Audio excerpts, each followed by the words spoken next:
हरे कृष्ण। ओम नमो भगवते वासुदेवाय।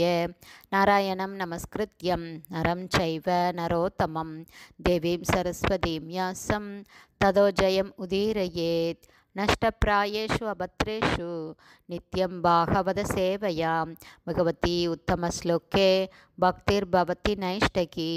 मुखं करोति वाचालं पङ्गुं लङ्कायते गिरिं यत्कृपातमहं वन्दे श्रीगुरुं दीनतारिणं परमानन्दमाधवं श्रीचैतन्य ईश्वरं। हरे कृष्णா. ஸ்ரீமத் பாகவதம் ஸ்கந்தம் 8 அத்தியாயம் 4 கஜேந்திரன் ஆன்மீக உலகிற்கு திரும்பிச் செல்லுதல் என்னும் தலைப்பில் பதம் 10. தஸ்மா இமம் சாபம் அதாத் அசாதோர் அயம் துராத்மா கிருத புத்திர் அத்ய விப்ரா அவமந்தா விஷதாம் தமிஸ்ரம் யதா கஜக ஸ்தப்த மதிஹி ச ஏவ.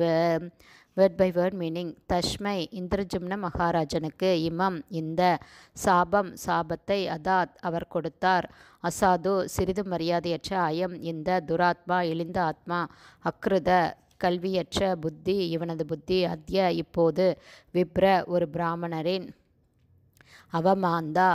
அவமரியாதை செய்த, விஷதாம் நுழையட்டும், தமிஸ்ரம் இருள், யதா போல, கஜ ஒரு யானை, ஸ்தப்தமதி மந்த புத்தியுள்ள, ச இவன், ஏவ உண்மையில். டிரான்ஸ்லேஷன். அகஸ்திய முனிவர் அதன் பிறகு மௌனமாக அமர்ந்திருப்பதைக் கண்ட அரசன் முனிவர் அரசனுக்கு எதிராக பின்வரும் சாபத்தை கொடுத்தார். இந்த இந்திரஜும்ன மகாராஜா சிறிதும் மரியாதையற்றவன், தாழ்ந்தவனும் கல்வியறிவு இல்லாதவனுமான இவன் ஒரு பிராமணரை அவமதித்து விட்டான்.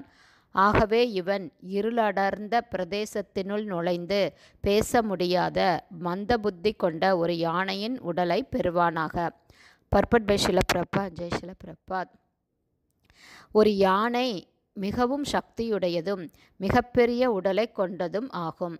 அதனால் மிகவும் கடுமையாக உழைக்கவும் மிகப்பெரிய அளவு கொண்ட உணவை உண்ணவும் முடியும். ஆனால் அதன் அறிவு அதனுடைய எடைக்கும் வலிமைக்கும் சற்றும் ஈடானதல்ல. இவ்வாறாக அதிகமான தேக பலத்தை கொண்டதாக இருந்தாலும் யானை ஒரு மனிதனுக்கு அடிமையைப் போல உழைக்கின்றது.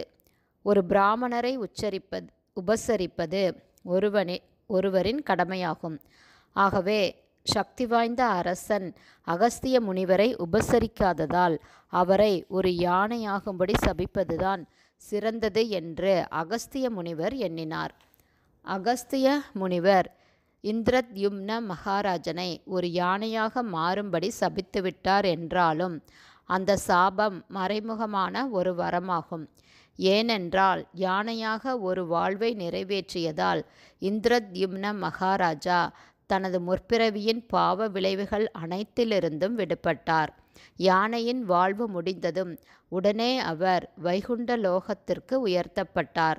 அங்கு அவர் முழுமுதற் கடவுளாகிய நாராயணரின் ஒரு அந்தரங்க சகாவாக மாறியதுடன் பகவானைப் போலவே உள்ள அழகிய 4 கரங்களையுடைய திருமேனியையும் அவர் பெற்றார்.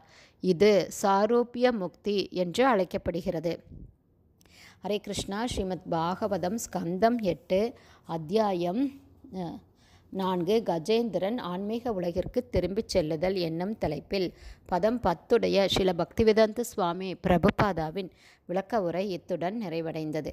ஹரே கிருஷ்ணா. ஸ்ரீல குருதேவ்க்கு ஜெய். பிரபுபாதுக்கு ஜெய். ஹரி போல்.